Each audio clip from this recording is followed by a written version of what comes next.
Diz aqui, então, Mateus, em seu capítulo 2, versos 13 a 23. Acompanhe a leitura.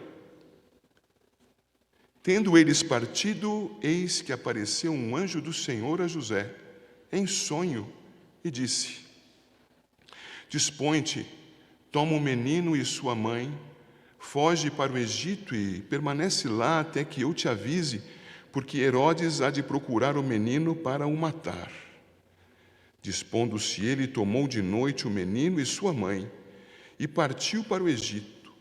E lá ficou até a morte de Herodes, para que se cumprisse o que fora dito pelo Senhor, por intermédio do profeta: do Egito chamei o meu filho.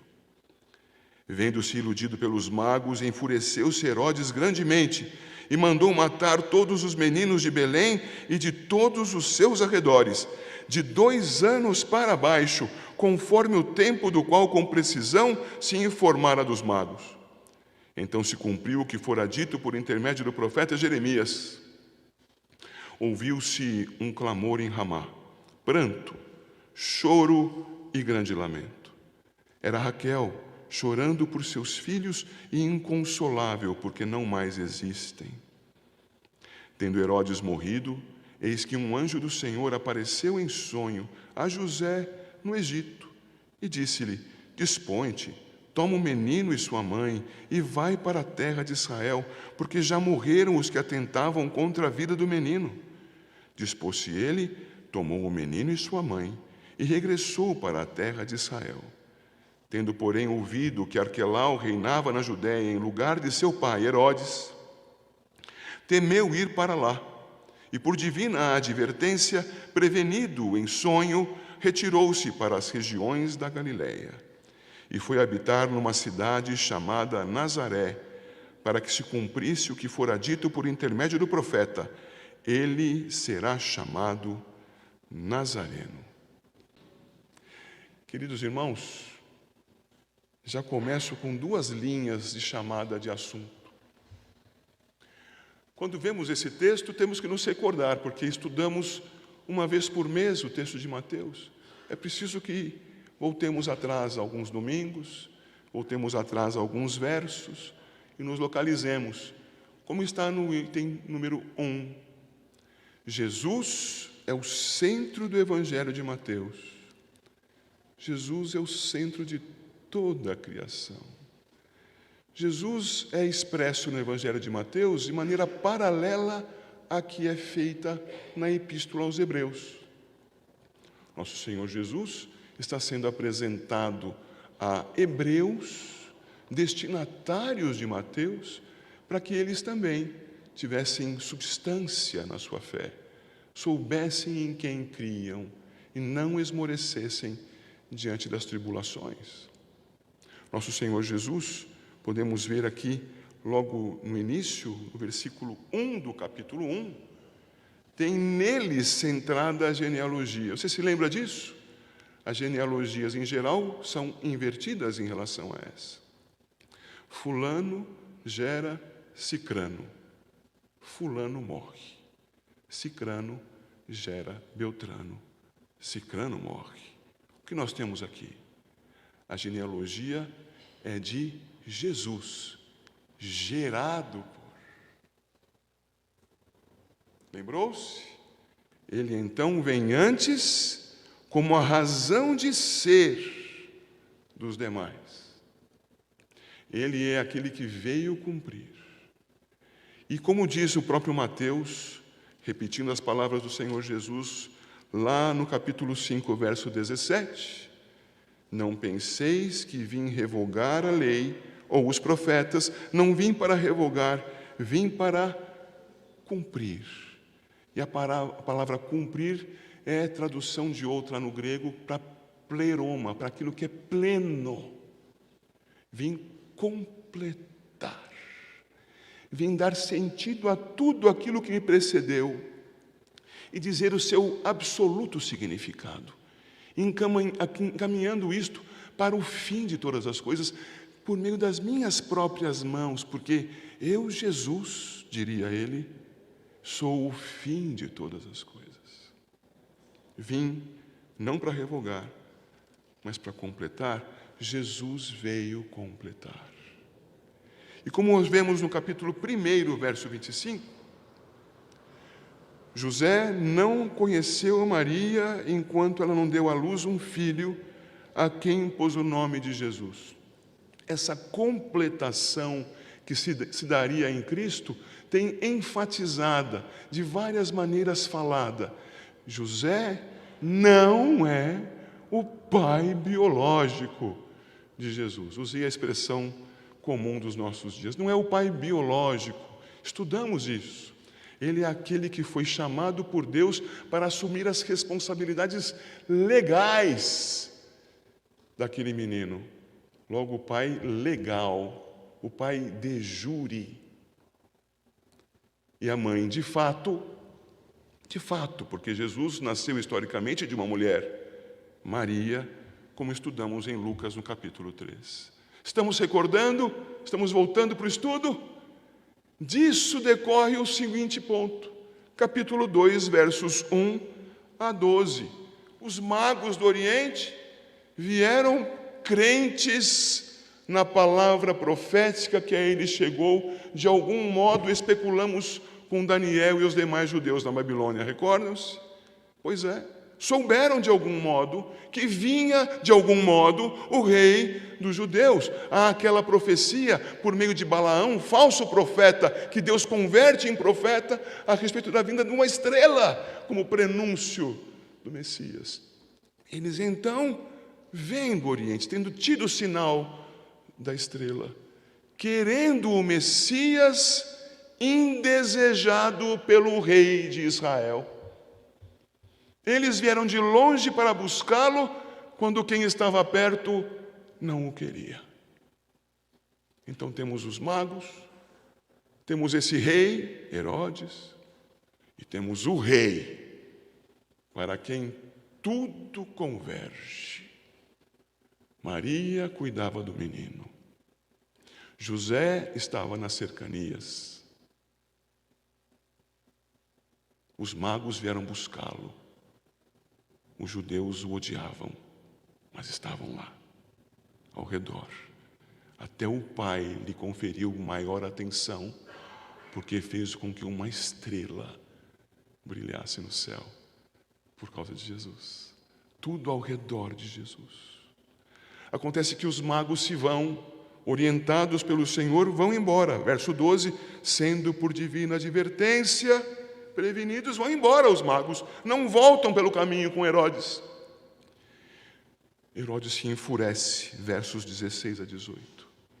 E temos assim, irmãos, nesse trecho de narrativa de 13 a 23, um paralelo que eu preciso que os irmãos atentem para compreender a arte da redação de Mateus. Mateus traz para cá Gênesis no seu final e Êxodo no seu início, aqui nesses poucos versos. Mateus vai comparar José, o pai, segundo a lei de Jesus, com outro José. José aqui com sonhos, José lá atrás com sonhos. E José, por causa dos seus sonhos, não mandado por Deus nos seus sonhos, mas por causa dos seus sonhos, é tratado mal por seus irmãos e é exilado no Egito. Egito é para onde vão. No Egito, Deus levanta um resgatador ao povo. E esse resgatador é Moisés. Lembram-se disso? Moisés, que nasce num período em que Faraó, inimigo do povo hebreu, mandava matar as crianças, os meninos. O que nós temos aqui de 16 a 18? O rei Herodes mandando matar as crianças. Mateus constrói um paralelo. Pelas mãos de Moisés, o povo é liberto do Egito. É liberto do Egito após o maravilhoso sacramento instituído de então, a Páscoa, que hoje é a Santa Ceia. E então o nosso Senhor Jesus é prenunciado na libertação vindo desde o Egito. E temos a terceira seção do nosso texto, o novo sonho, a libertação, a vinda. Temos uma estrutura organizada por Mateus para emparelhar Jesus Cristo como o cumpridor da Escritura no Antigo Testamento. Não são apenas as citações que estão aqui. Você percebeu que cada um desses 3 trechos tem uma citação. Ao verso 15, do Egito chamei o meu filho. Ao verso 18, a respeito da morte dos filhos de Raquel. Ao verso 23, ele será chamado Nazareno. Todas essas citações diretas amparam as citações indiretas da belíssima construção literária de Mateus. Mateus constrói isso para chamar a atenção dos hebreus que liam o texto. Observem, hebreus, falo do cumprimento dos nossos pais, da palavra entregue a eles. Atentem, vocês creem no Messias certo, no único, Jesus, o Cristo. Assim, tendo revisado estas coisas e introduzido o texto que nós estamos para ver, observem os versos agora 15 e 23. No 15, já mencionei e repito, do Egito chamei o meu filho. No 23, ele será chamado Nazareno. Irmãos, quando observo que o povo de Deus saiu do Egito liberto da escravidão, me refiro muito especialmente ao verso 15. Mas aqui vou me referir com a citação do verso 23. A beleza do texto hebraico. Lá em Isaías 11:1 é dito do rebento de Jessé. Rebento em hebraico, Natsar. Ele é chamado como aquele que é o rebento, Natsar. Nazareno é a grafia transliterada desde o hebraico para o grego, para chamá-lo conforme a cidade onde iria morar, mas em cumprimento do seu nome dado desde Isaías capítulo 11, verso 1. Assim nós temos que o Senhor chama assim o seu rebento, mas o seu rebento será chamado Nazareno, e para marcar isso para os irmãos que estão lendo, eu coloquei tudo junto. Do Egito chamarei o rebento, chamarei o Nazareno. Vendo isto como estrutura do texto, agora eu quero ver com vocês algumas coisas importantes a respeito dos personagens desse texto. E eu chamei esta pregação, você pode ver ali, a serviço do menino. A serviço do menino. Quem estava a serviço do menino? Ora, José e Maria. José estava a serviço do menino como aquele que era o responsável pela casa, como o homem da casa. Não como o pai, porque ele não o era, mas como aquele que era responsável pelo cuidado da sua esposa e do menino. E nas suas responsabilidades, ele então está atento ao que acontece. Os pais devem estar atentos ao que acontece ao redor dos seus filhos. Isto é lição para nós, mas era muito presente na vida de José. José, queridos irmãos, vai desaparecer dos textos bíblicos daqui para frente. Ele será mencionado aqui ou ali. Mas aqui ele cumpre a sua segunda tarefa. A primeira foi receber a sua esposa, ainda que o filho não fosse dele, por ter entendido, por revelação divina, que era filho de Deus. Agora, ele vai usar daquilo que Deus lhe deu, a sua masculinidade, como o homem da casa, para cuidar da sua família, atento ao que estava ao redor, atento e valorizando o que Deus lhe dava. Ele então vai tomar as atitudes corretas, conforme o que Deus lhe deu. Observe então, por favor, a início o verso 13. Tendo eles partido, refere-se aos magos, eis que apareceu um anjo do Senhor a José em sonho. E disse: dispõe-te, toma o menino e sua mãe, foge para o Egito e permanece lá até que eu te avise, porque Herodes há de procurar o menino para o matar. Despertando-se ele, coçou o queixo, espreguiçou, olhou ao redor e pensou: que será que significa este sonho? Será que é uma indicação que eu tenho que fazer o regime da lua? Será que esse sonho quer dizer que eu devo comprar uma casa nova? O que quer dizer esse sonho? Irmãos,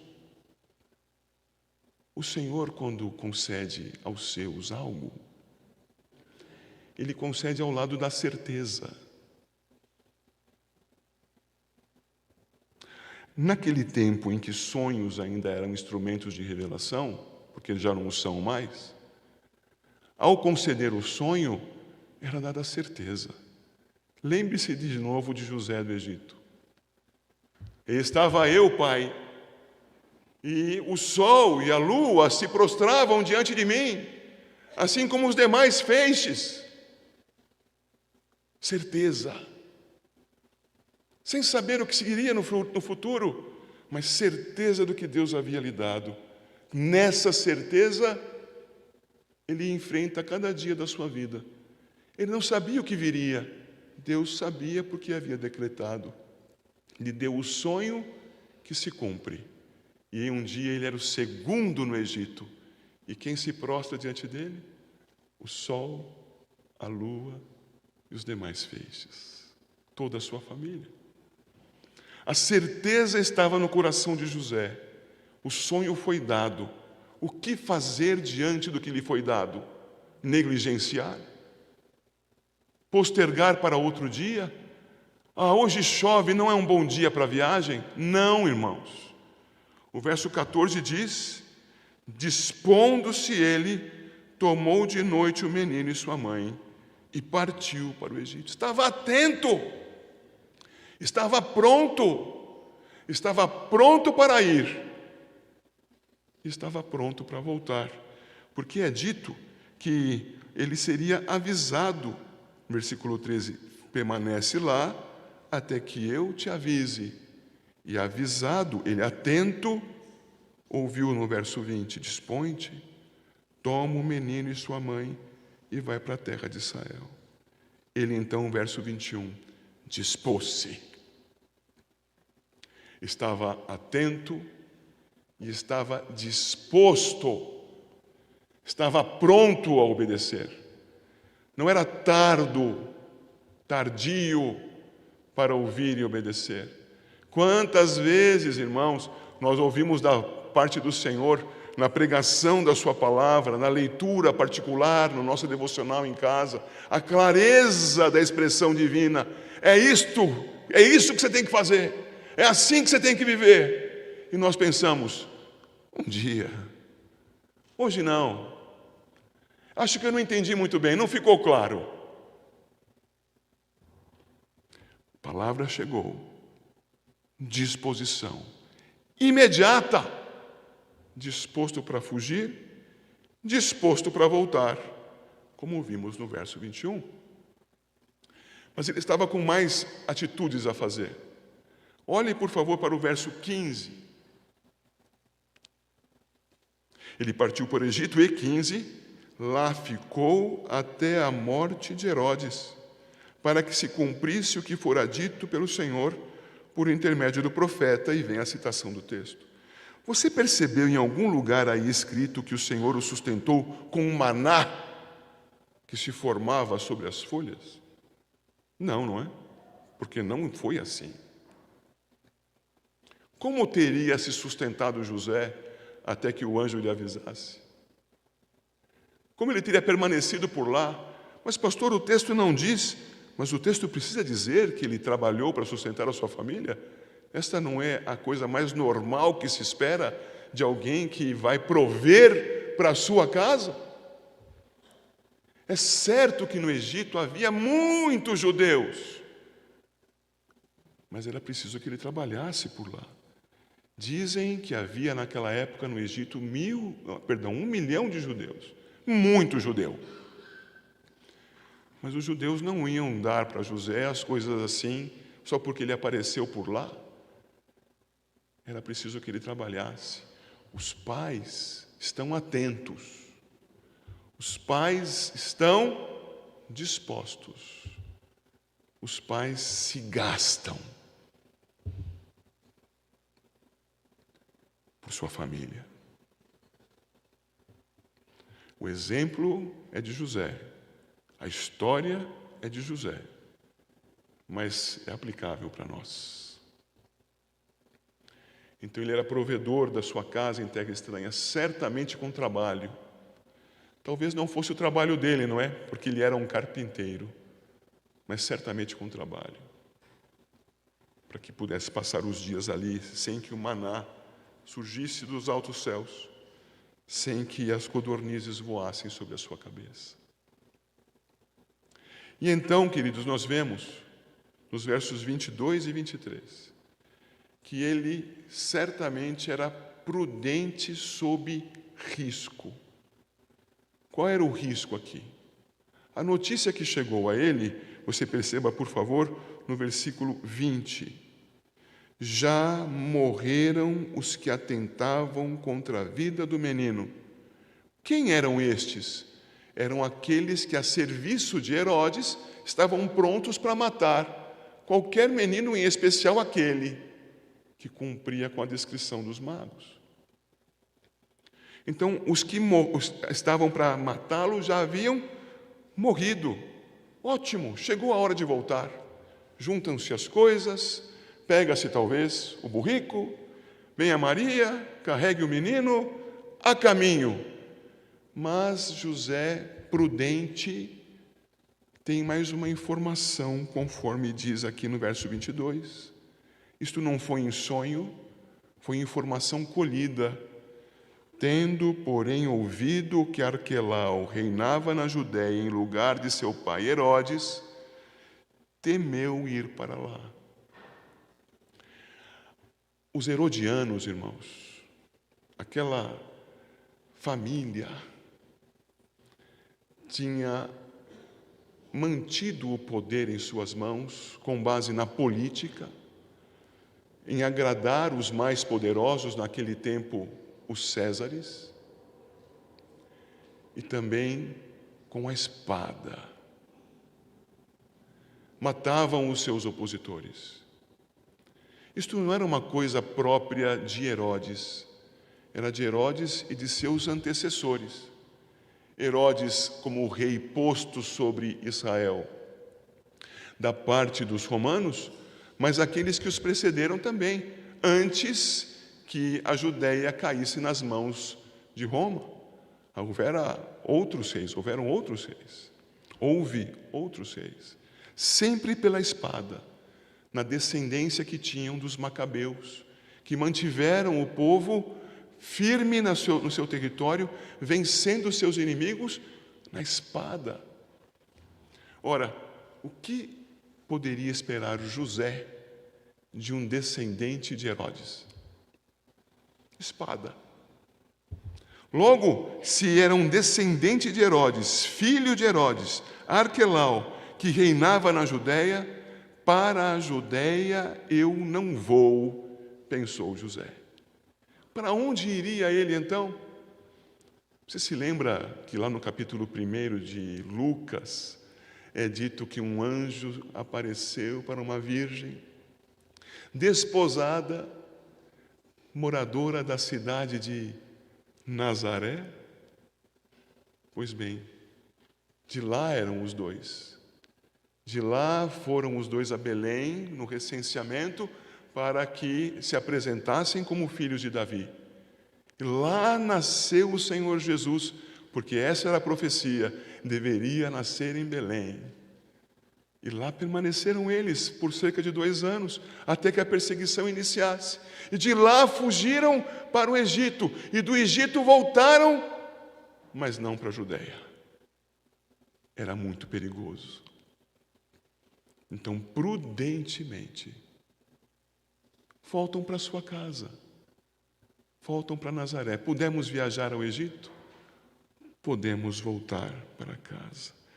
Estes os cuidados, meus irmãos, do homem da casa. Homens da casa têm sido cuidadosos com a sua casa. O exemplo de José é válido para nós. Sejamos cuidadosos, estejamos atentos, estejamos dispostos, ainda que para fugir. Sejamos os provedores.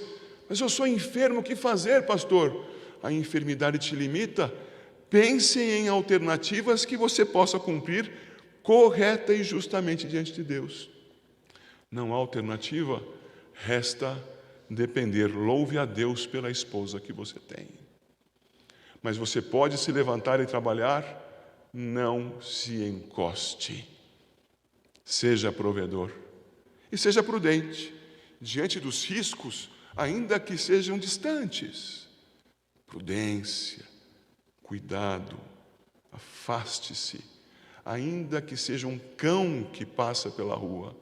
Se te disseram que é um leão, mantenha a porta fechada. Mas não é só José que estava a serviço, porque tudo isso que José fez para cuidar do menino, cuidando da sua mãe. Perceba que a centralidade está no menino. Você pode perceber isso nas 4 menções que há no texto. Veja, por favor, no versículo 13. Encontre aí o desponte. Encontrou? Desponte, toma, veja a ordem, o menino e sua mãe. Agora veja o verso 14, por favor. Dispondo-se, ele tomou de noite o menino e sua mãe. Agora veja, por favor, o verso 20. Dispõe-te, toma o menino e sua mãe. E por fim, no verso 21, dispôs-se ele e tomou o menino e sua mãe. Isto não é um acaso, isso não é uma construção do tradutor, isso é o texto grego. A ênfase está no primeiro apresentado. O segundo apresentado é dependente, é decorrente, é aquele que está ali como se chama a pregação? A serviço do menino. Importante a mãe? É claro que a mãe é importante. Se nós formos colocar aqui as mães com um grau de importância, é elevadíssima. Maria, como mãe do Senhor Jesus, Deus encarnado, é elevadíssima. Mas a serviço não era mais importante. Seu nome sequer é citado. É o menino e sua mãe. E o que fazia a mãe do menino? O que fazem as mães com seus filhos? Cuidam dos seus filhos, alimentam, vestem, veem por onde vão, orientam quanto ao sono, quanto ao horário de despertar, quanto à atenção que devem dar. Se meninos, muito especialmente ao pai, imitem o seu pai. Vejam como trabalha, vejam como é atento, vejam como é previdente. Veja, aprenda, menino, porque Jesus nasceu pessoa humana como nós. Não nasceu profetizando, nasceu carente de cuidados. E Maria cuidava. O menino servido pelo homem da casa. O menino servido pela mãe. Isso nos leva à conclusão e à pergunta. Eles estavam a serviço do menino. Os grandes e importantes personagens bíblicos estavam a serviço do menino. José e Maria. Qual é a pergunta?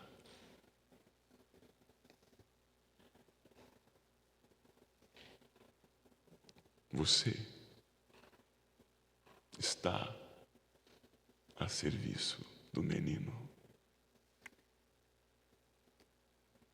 Você está a serviço de Cristo? Ou está a seu próprio serviço? Ou está servindo a algum outro? A quem você serve?